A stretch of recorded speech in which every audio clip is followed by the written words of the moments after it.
Well, the countdown has pretty much begun with this chapter of Toriko. The planet is literally breaking apart. The Earth destruction is coming because we get to see the planet starting to fuck up, which is kind of obvious now after seeing what type of beating the poor planet Earth took in this chapter. So, can we all just say for a moment that Midora is a boss? I mean, yes, I know we all know Midora is a badass motherfucker, okay? We all know this. We know this man is a badass. But what he did in this chapter after fighting and taking wounds and still fighting, it makes him on the badass radar, or the meter, go even higher. This man got his hand eaten, okay? This man's like, oh, you just ate my hand? Well, fuck you. Just like, boom, boom, boom, boom, just still bashing him with his freaking stump, like, bruh. This man then takes his tongue into the freaking outer space, slams the planet multiple times, and you just see the planet waves just going like, so many people died. And just like, so many died when Midora did that, okay? I mean, we've already seen the Earth get slapped, okay, by Acacia. But seeing Midora straight up, okay, just literally slapping the freaking planet with his tongue. Bro. And then after all that, okay, he gets a chunk of his freaking shoulder bitten, okay? A big chunk of his shoulder is gone.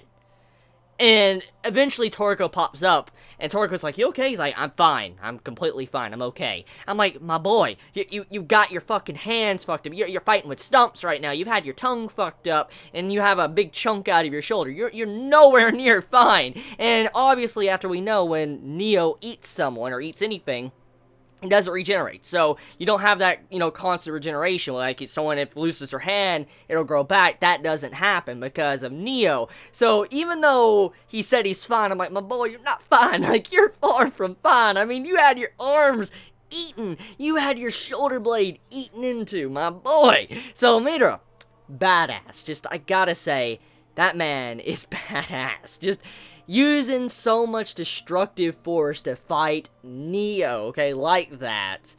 And he doesn't give a shit. He literally gives no shits, even after taking those wounds. I'm like, that's good. That was a really good fight. I mean, there's one thing Toriko can do quite well. It's definitely the fighting. I love the world building of Toriko. It's like one of my favorite aspects of the series. But sometimes the fights, I just gotta say, I love them. I love those fights. And just seeing the way Midora and Acacia are just trading blows, beating the shit out of each other, I got so hyped. I literally got so hyped. I was like jumping in my seat like, oh my god, it's badass. Just seeing these two going at it. So, yeah, that was a spectacular first half of the chapter. Then we get into the next part, which we get into some dialogue part. And Midora says he does not fear Acacia, okay? He has no fear, he's just angry, he's pissed off. And as we know, Neo doesn't like fear. He doesn't like anger, my bad, forgive me. He doesn't like anger, he doesn't want to eat that. He only wants, like, fear and despair. And so Midora was pretty pissed off while fighting, and so when Neo ate Midora, it didn't taste good at all. It's kind of fucking him up. And when Toriko talks to him, we come to find out the only time that Midora has ever experienced fear is when he saw Toriko's third demon, the white demon inside of him. And that's scary. The hype buildup for that demon is just ridiculous right now. I mean, it's been built up for a while now. It's constantly being built up, and we know this demon must be incredibly powerful. But just to see that Midora himself, this man that's fighting fucking Acacia / Neo like this, said he experienced fear when he saw that third demon inside Toriko. Yo.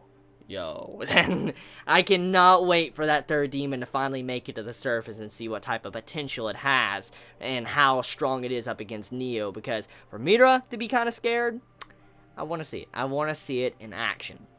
So let's talk about this fight overall. So Toriko is engaging into the fight. He's going to take a big role. Most likely Midora is going to kind of step out of the fight for the most part. And Toriko is probably going to start fighting Neo because he now has gotten his power up. He needs to showcase it. And also the third demon needs to be revealed as well. The hype is building up for that. And I can't wait for that to finally be revealed. Which moves over into the final page of the chapter, which shows the spirit world. I did not expect to see the spirit world in this chapter, but that was a very good part of this chapter. Probably one of the best moments of the chapter. Besides the epic fighting and stuff, just seeing the best old man. The best old man makes a reappearance at the end of the chapter. Hopefully he plays a role in this upcoming fight. Now, if I had to make any guesses on what that big mass is, which we know it's something to do with Neo. We know for a fact, whatever that thing is, it has something to do with Neo. If I had to, bring up any guesses on what that might be, that big mass, that tumor or whatever, I want to assume that that is where all the things that are eaten goes. For instance, as we know, when Neo, he eats something, it doesn't regenerate. Like, if he eats something, like, let's think of Dawn Slime, okay? He devoured Dawn Slime. When he ate Dawn Slime's attacks and different things, I feel like that mass that's in the spirit world, that's where everything goes. It's kind of like connected to, like, how Well King was. I feel like that might be how it's working as well. Maybe there's a certain mass in the spirit world, and Neo's attached to it when he eats it, and then all the stuff he eats goes into that, and it never can come back or escape Neo's, mass inside the spirit world. That's what I'm assuming is going on there, especially with that, and with what's going on, maybe it might get opened up, and some of the things that caused heavy damage to other people, or some people that maybe have died, they might be able to resurrect because of whatever that's going on in the spirit world. I could see something like that happening, because Neo right now at this moment, he is feeling like, stress, because he was eating someone that had anger instead of fear, which this is brought up in this chapter, which kind of once again makes the entire situation around Acacia very complicated. As we know, Acacia has been showcased to be a scumbag. He's a very scummy individual. What he has done and what he stands for is pretty fucked. But we get to see Toriko say that maybe Acacia wanted to make Midora mad, make it to where he was pissed off, and maybe the reason why he said what he said was trying to get him angry, for Midora to be angry while fighting, and Neo, if he was to eat Midora, he would get pissed off, stressed out, and not be able to do anything properly. I feel like something like that's probably what's going on there. Maybe Acacia, the entire time, he's been working up everybody's emotions because he knows how Neo operates, and that's the only way he can get someone to fight him. He doesn't want to act like he's a good guy, he wants to act like an asshole, for people will attack him, and then also make, I guess, Neo upset and angry. So, I feel like that's what's going on there, too, with that revelation. Let me know your thoughts in the comments below. You all have a wonderful day or night wherever you live. Please be safe.